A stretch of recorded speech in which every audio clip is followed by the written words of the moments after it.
Will the Paris Summer Olympics really be the first gender-equal games? That's what the International Olympic Committee, or the IOC, claims. But is it true? Let's take a closer look.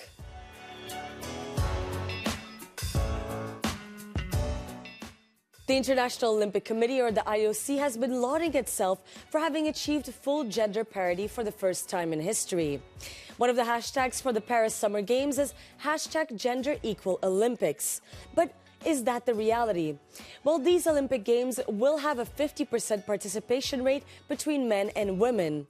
However, in certain disciplines, the parity is not respected. Wrestling, for example, is a sport where only men can compete. On the other hand, women are the only ones to participate in rhythmic gymnastics.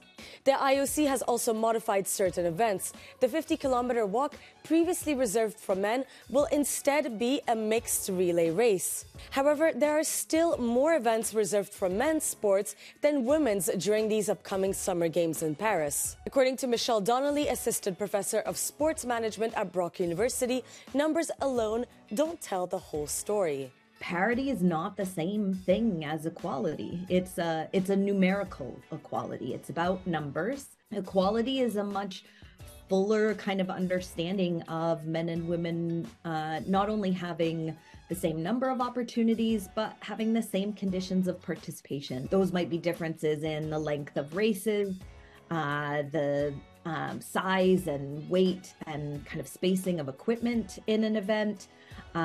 Very much at the Summer Games, we're aware of the differences in uniforms that are required for men and women athletes in some events. The #GenderEqualOlympics, the sort of,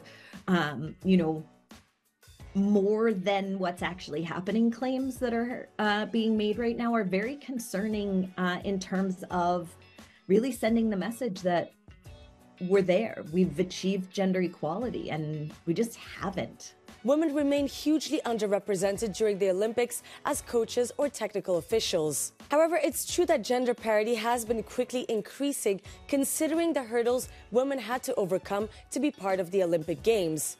The founder of the IOC, Baron Pierre de Coubertin, barred women from competing in the first modern Olympic Games back in 1896.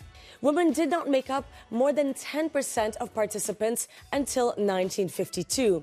And it was not until 2014 that the IOC added full gender parity as one of its goals.